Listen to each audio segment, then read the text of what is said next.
The stillness before the storm. The rustle of crisp linen napkins and the clink of fine silverware filled the chandelier-lit silence of Brindle Rye, the most exclusive steakhouse in downtown Austin. Business titans whispered over dry-aged cuts, venture capitalists sipped bourbon older than their startups, and servers glided like shadows trained to be invisible. Until a chair scraped sharply against the polished wood floor. Heads turned. Aiden Harrington, 12, pushed himself up from his seat legs, stiff and trembling. A titanium cane slipped slightly from his grip. His dark gray slacks masked the braces underneath, but not the strain on his face. He stood slowly wincing and extended a hand across the aisle. "Would you dance with me?" he asked softly, his voice shaking but determined. Maya Bellamy froze. The tray in her hand tilted slightly as mashed potatoes threatened to leap onto a banker's lap. She caught at her reflexes intact, despite months of suppressed self-worth. Her eyes flicked from the boy's hand to the man across the table. Cole Harrington.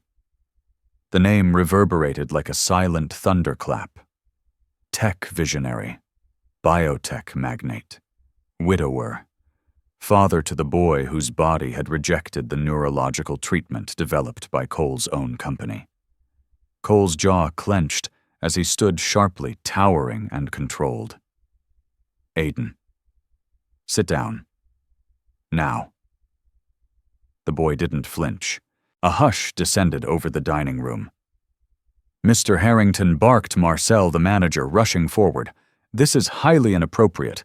This isn't a place for this kind of spectacle." Maya set the tray down carefully. She had been warned not to interact with VIP clients beyond necessity. She had also promised herself never to shrink again. "I can't dance in an apron," she said quietly. She undid the knot, pulled the apron over her head, and folded it slowly. She looked at Aiden. "But I'd be honored." Cole's voice came low, tight. "Ms. Bellamy, you're making a mistake." "No, sir. I'm accepting an invitation." The pianist near the bar, frozen mid-measure, hesitated, then resumed a soft instrumental rendition of Claire de Lune. Aiden took a shaky step. His right knee buckled but didn't give. Maya didn't guide him. She let him lead. Their feet shuffled over the parquet floor between tables. Customers whispered. Some recorded. One woman hissed, "She's fired tomorrow." Cole stood paralyzed. The image overwhelmed him, his son moving not under supervision or therapy but on instinct, not monitored free. Aiden's brow furrowed with focus. Sweat dotted his temple. Maya's eyes never left his face. Not correcting, not directing, just following. When they completed 3 clumsy half-turns, she bowed lightly and said, "Thank you for asking me." That took courage. She handed him back the cane. Then she turned, picked up her apron, and walked calmly toward the kitchen. Cole's voice cracked through the room. "Wait," she turned. "So did everyone else?" "What's your name, Maya Bellamy?" He nodded as though sealing a contract. "Tomorrow, Harrington Tower. 9 a.m. Aiden looked up at his father. "Why did you do that?" Cole couldn't answer. Because for the first time in 2 years, he'd seen his son choose. Without prompting, without scripts, without therapy, and because the woman who followed that boy's lead had just cracked open something Cole had buried with his wife, the belief that connection, not control, could heal. Behind glass walls, Maya sat in the waiting room of Harrington Tower, her thrift store blazer stiff at the shoulders, her blouse a touch too tight from hand-washing. Around her, the silence pulsed with air conditioning and the low hum of muted success. Executives in tailored suits passed her without acknowledgement. Her fingers tightened around the only thing in her lap, her resume printed on cheap paper at the public library. She hadn't even known why she agreed to show up. Curiosity, spite, hope, Ms. Bellamy, a crisp voice called. A woman in a pinstriped dress and sharp red heels stepped forward. Mr. Harrington is expecting you. Follow me. As they ascended in the elevator, Maya caught her reflection in the gold-edged mirror. The last time she had been in a high-rise, it was to testify against the head of a department at her hospital who had falsified data in a clinical trial she'd been part of. The fallout destroyed her career. The doors opened. Cole's office sat on the 32nd floor, a panoramic suite that overlooked downtown Austin and Lady Bird Lake. Sleek, sterile, stunning. He stood at the window when she entered, hands in his pockets, posture stiff. Thank you for coming. She stayed silent, letting him speak first. I looked into you, he said without turning. Baylor graduate, former OT, specialized in pediatric neurorehab, filed a whistleblower claim against Temple Cross Medical Center 2 years ago. Lost your license 6 months later. She didn't flinch. You skipped blacklisted and evicted. But sure, that's the gist. He turned now, eyes calculating. Why Waitress at all? Because fast food doesn't allow tips and tutoring doesn't pay rent. Cole gestured toward a folder on the glass table. Aiden hasn't danced since before the incident. He hasn't spoken more than a sentence to a stranger in 18 months. But last night, with you. I didn't do anything magical, Maya interrupted. He asked. I said yes. That's exactly why I want you to work with him. She blinked. As a therapist, as a guide, companion. Call it what you want. I'm not licensed.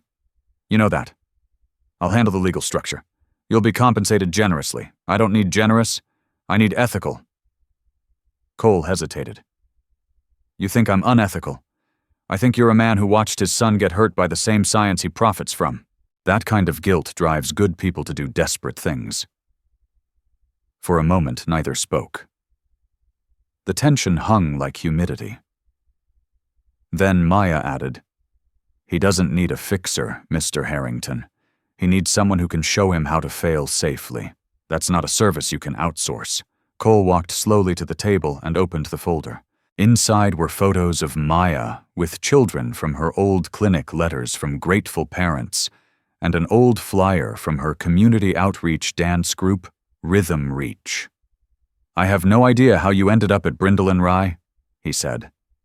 But it was the first time in years I saw my son fight for something. Maya stood. I'm not saying yes, she said. But if I come back, it won't be for the money. It'll be for him. And on my terms. He nodded. As she left the office, the receptionist gave her a tight smile, like she couldn't decide whether Maya was a job applicant or a liability. Maya didn't care. Outside, the Texas sun burned through the glass walls of downtown towers, and for the first time in a long while, Maya didn't feel invisible. The echoes of grace. The next day, Maya didn't show up at Brindle Rye. She stood instead outside a rundown warehouse in East Austin. The faded sign above the door read, Rhythm Reach in cracked paint. It had been her dream once. A dance studio for kids who didn't fit neatly into standard programs, those with braces, walkers, autism, and trauma. Now it was just dust and unpaid bills. She stepped inside. It smelled of wood polish and old sneakers. The mirrors were warped, the floorboards creaked, and the stereo hadn't worked since February. Still, it felt more like home than her one-bedroom apartment. On the floor near the old storage locker was her journal. The leather cover was scuffed, the elastic broken. She opened it. Drawings, choreography, notes.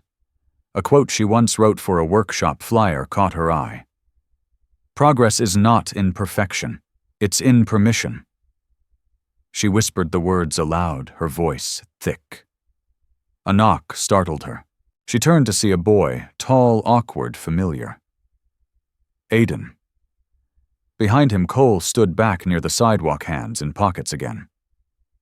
"I wanted to see it," Aiden said, stepping inside. Maya looked at Cole. He gave a slight nod. He insisted. She watched Aiden walk the perimeter, touching the walls gently, like they might tell him something. "Was this yours?" he asked. "It still is." "Sort of." "Can I try something?" Maya hesitated. Then nodded. She crossed to the stereo fiddled with the AUX cord until the speaker crackled. Pulled up a playlist on her phone, one she hadn't touched in a year. The notes of Nina Simone's "Feeling Good" floated into the space. Aiden moved slowly. Not with the discipline of physical therapy, but with his own timing. He didn't try to impress. He didn't wait for correction. He let the rhythm happen. Maya mirrored him. A half beat behind. Just enough to say, "I'm with you, not ahead." Cole watched from the doorway, something unreadable passing over his face. When the song ended, Aiden sat on the floor, breathing hard. He looked up at her. "Will you teach me?" Maya sat beside him. "I won't teach you to move like me. I'll help you move like you." Aiden smiled. Cole walked in. Slowly, carefully. "I can help restore this place," he said. "If you agree to work with him." Maya's eyes narrowed. "That's not a trade I'll ever make. But if he wants this, then we'll build it together. No favors, no saviors." Cole nodded. She added, "And the name stays. Rhythm Reach, not Harrington Labs something or other." Aiden laughed. Outside, the afternoon heat pressed down, but inside, something old had been reborn. Not a deal, not a project, a second chance. The first step. 3 weeks later, the floors of Rhythm Reach had been sanded and sealed. The lights rewired, the cracked mirrors replaced by second-hand ones from a closed-down yoga studio. It wasn't perfect. That wasn't the goal. Maya stood by the door, clipboard in hand, watching Aiden stretch beside 2 new participants, Luz, a shy 10-year-old with spina bifida, and Andre, a 13-year-old with mild cerebral palsy. There were 5 children in total. They came in silence, but the room was learning to hum again. Cole was seated in the back corner, out of the way, as per Maya's rule. No suits, no opinions, no hovering. Just presence. Maya clapped her hands gently. "All right, today we try something new. We're going to mirror each other, but instead of picking a leader, you're going to let the movement lead." Blank stares. She smiled. "That means move how you feel. Someone else might follow, someone might not. There's no wrong answer. If your arm wants to wave like a seaweed, wave it. If your foot wants to tap, let it." Aiden hesitated but raised his arm. A half circle. Luz mirrored it. Then Andre. The room flowed like slow water. A pattern with no conductor. Cole watched, stunned. There was no instruction, no discipline, just connection. He found himself nodding almost involuntarily as a small grin crept onto Aiden's face. After class, while the kids helped clean up, Maya walked past him whispering, "Now do you see why I don't need a curriculum?" He didn't answer. Just kept watching his son help Luz tie her shoe, talking to her in complete sentences. That evening, Maya returned home to find an envelope taped to her apartment door. Inside, a typed letter from the Texas State Medical Board. Her appeal to reinstate her occupational therapy license had been denied. Again, the reason: conduct unbecoming in a clinical environment and improper chain of command reporting. In other words, she blew the whistle, and they never forgave her. She sat on the floor, letter trembling in her hand. She had given everything. Done it by the book. Sacrificed a career, reputation, friends. And still the system was telling her, "You don't belong." She thought of not showing up tomorrow. But then she thought of Luz, and Aiden, and the way Andre had smiled for the first time after class. She placed the letter under the leg of a wobbly table. "Not today," she whispered. "You don't win today." Fault lines. It started with a blog post. One of the parents Andre's mother wrote about rhythm reach on her personal site. A touching, heartfelt post titled, "Where My Son Found His Smile Again." It had 3 photos, Maya mid-laugh, Andre balancing on one leg, and Aiden clapping beside him. The post went viral locally, then regionally. Within a week, the studio had received 12 new inquiries. By the end of the second week, a reporter from the Austin Chronicle requested an interview. Cole arrived earlier than usual one morning, holding 2 coffee cups. Maya eyed him warily. "I figured I'd try bribery instead of pressure," he said, handing one to her. She took it, sipped, then sighed. "This is good. Too good. Now I know you're up to something." He smiled. "You saw the blog I did, and the emails, and the one parent who offered to repaint the bathrooms just for a spot in class. You're building something, Maya. We're building something," she corrected. Cole grew quiet. "Then I want to help. More formally. Funding, structure. Maybe even turn it into a non-profit. I've got legal teams who." Maya raised a hand. "You're doing it again. Doing what trying to fix something that's not broken." He rubbed his forehead. "You're right. This is the first time I've felt close to him in years. I don't want to lose it." She softened. "Then stop trying to own it. Just be part of it." That evening, as the studio emptied, Maya was locking up when she saw a man standing outside. Tall, pale blue shirt, brown loafers. Her chest tightened. Dr. Malcolm Roth, her former supervisor, the one she had reported, the man who'd forged the records, the man no one had touched because of his name. "Dr. Roth," she said flatly. "Maya, you're a hard woman to find. I wasn't hiding." He smiled, thin and sharp. "I read the article. Impressive. Very rehabilitative." She stepped between him and the door. "What do you want to warn you? You're walking too close to the sun again. You build something people notice. They start looking into your past, asking why you were stripped of your credentials, why your name disappeared from directories." Maya's breath was steady. "Let them look. I've got nothing left to hide." Dr. Roth leaned in slightly. "Just remember, systems don't like to be challenged. They like silence." She didn't flinch. "Then they've picked the wrong woman to threaten." He left without another word. She stood there a long time, then went inside and locked the door. Cracks in the spotlight.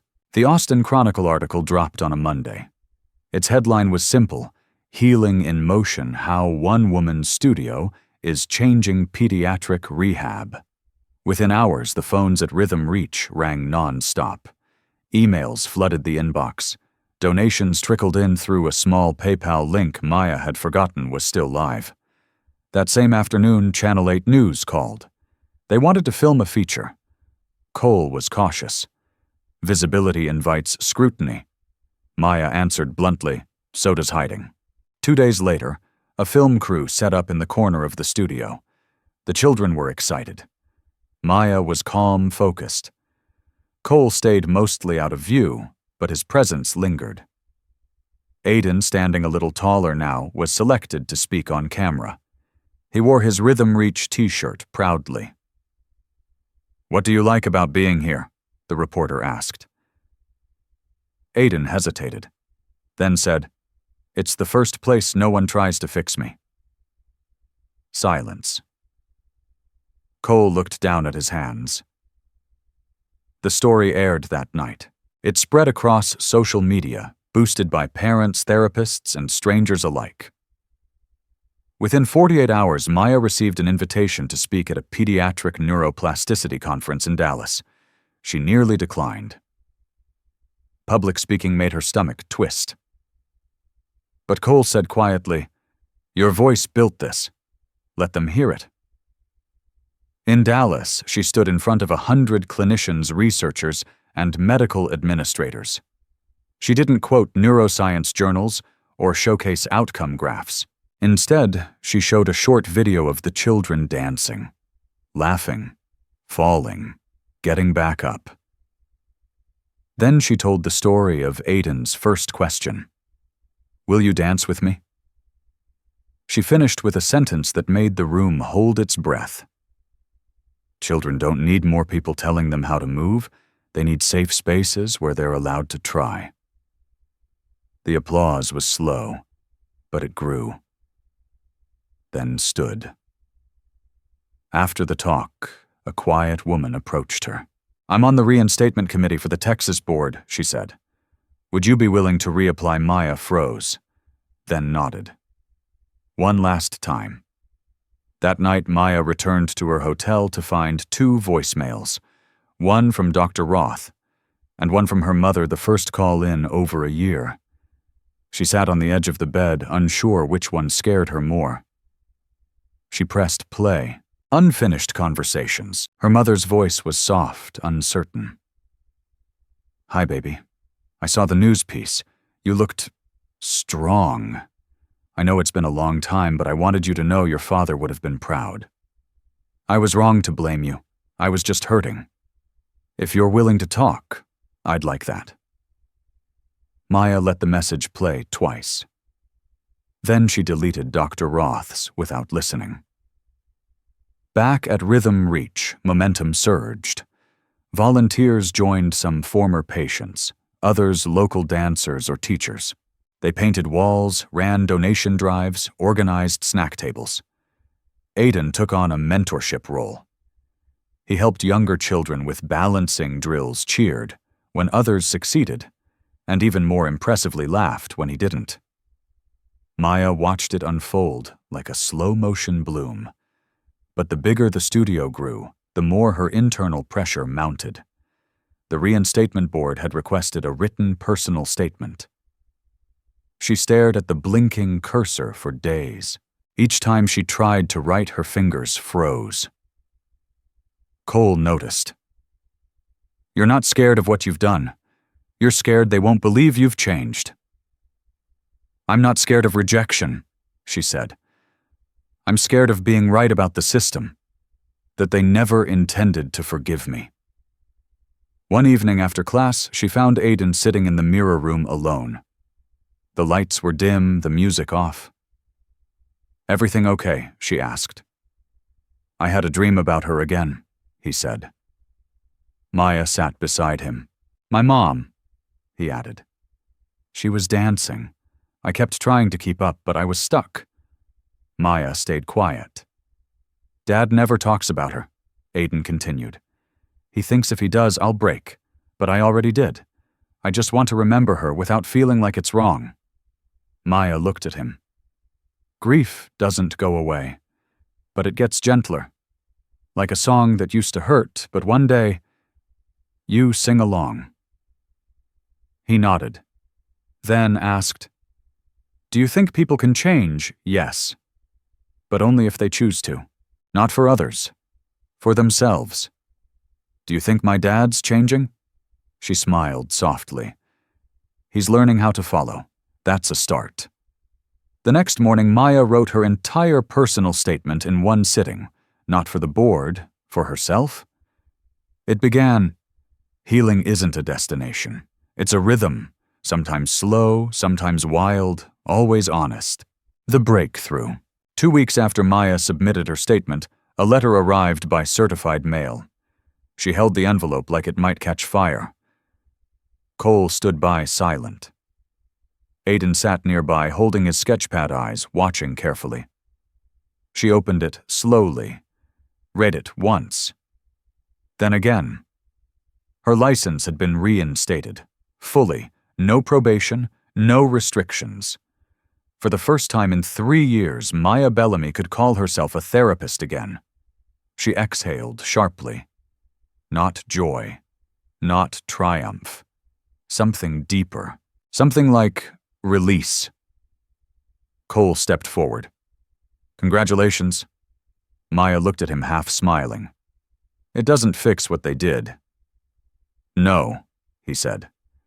But it says they couldn't stop who you are. That weekend, Rhythm Reach hosted its first public showcase.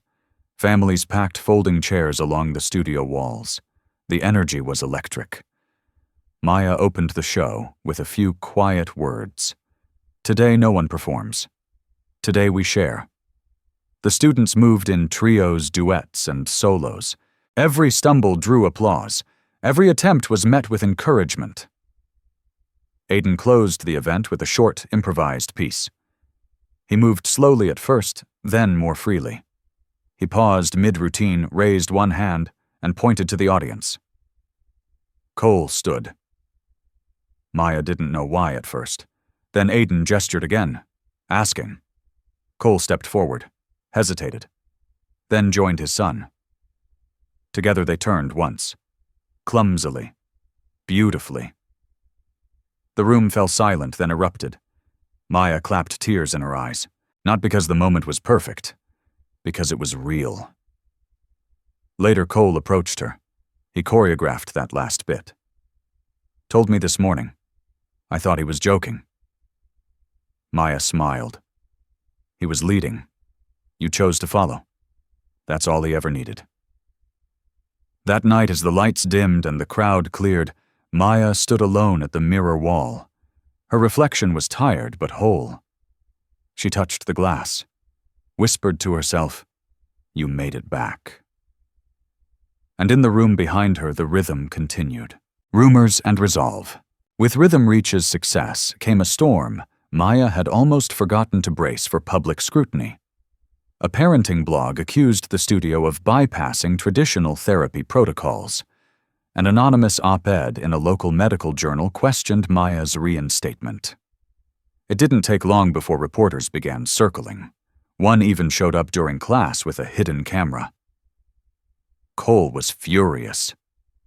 We should lawyer up, issue a formal response, counter the narrative. Maya shook her head. We don't fight with press releases. We show them the truth. She called a town hall. Parents, donors, volunteers, and critics gathered under the buzzing fluorescent lights of a local church basement.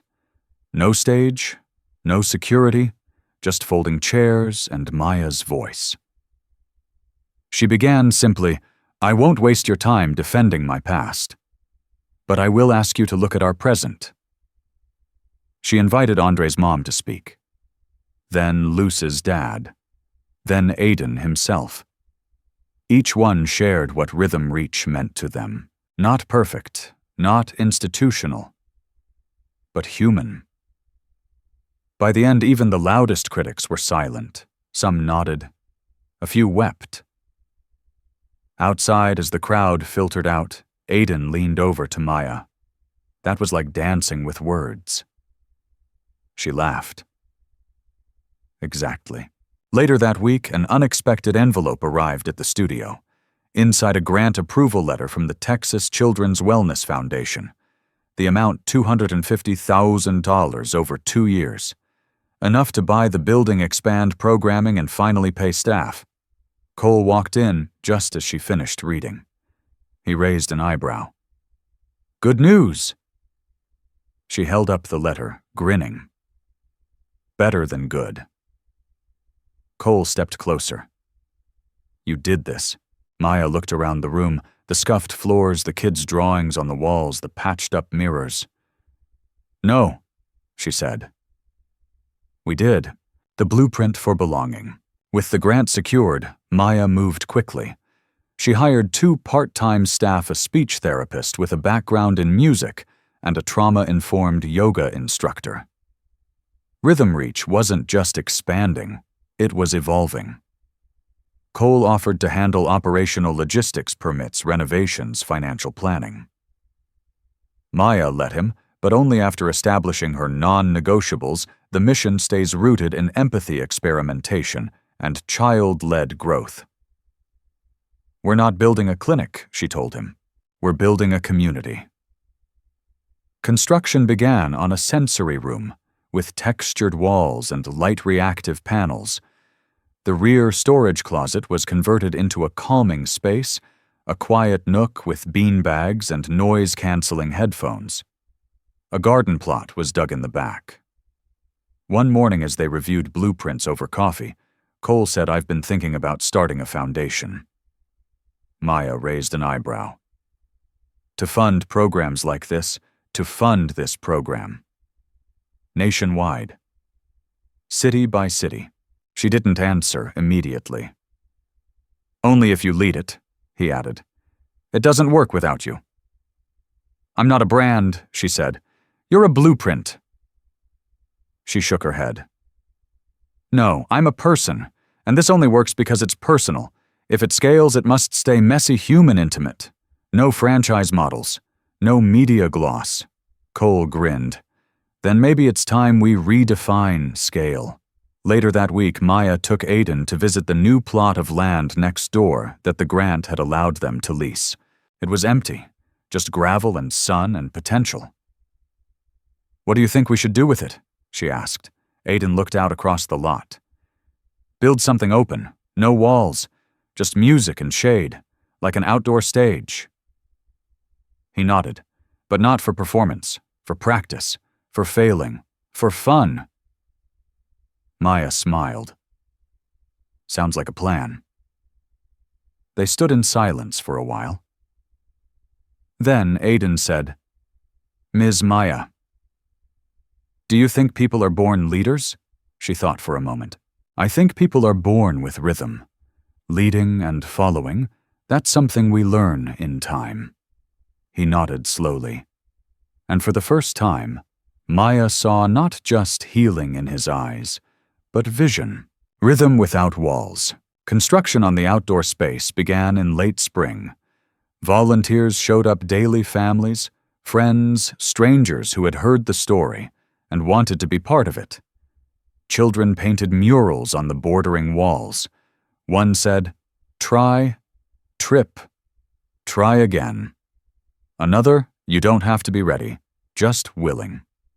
Aiden worked alongside everyone, even bringing in sketches for how the open-air dance floor could be laid out. When the day came to pour the foundation, he insisted on spreading the first layer of gravel himself. Maya watched from the shade, a smile tugging at her lips. "You're becoming quite the builder," she called. Aiden shrugged. "I had a good blueprint. Cole arrived late, tie-loosened sleeves rolled up. He had been meeting with potential donors all morning, but dropped everything when Aiden texted, 'We're laying the floor. Come see.'" That night they hosted the first evening of movement in the new space. No stage, no seating chart, just a patch of sky fairy lights and the sound of bare feet on wooden boards. Parents danced with children. Strangers learned each other's rhythms. Maya moved through it all like a conductor who needed no baton. Afterward, as the lights dimmed and the kids sat eating popsicles, Cole found Maya by the edge of the garden. "You did it?" he said. She shook her head. "We did it." He was quiet for a moment. "I was wrong, you know," he said softly. About what it means to lead. I used to think it meant controlling everything, anticipating every need, making every decision. But here," he looked out at the children laughing under the stars. "Here I learned that leadership is listening, waiting, trusting, following."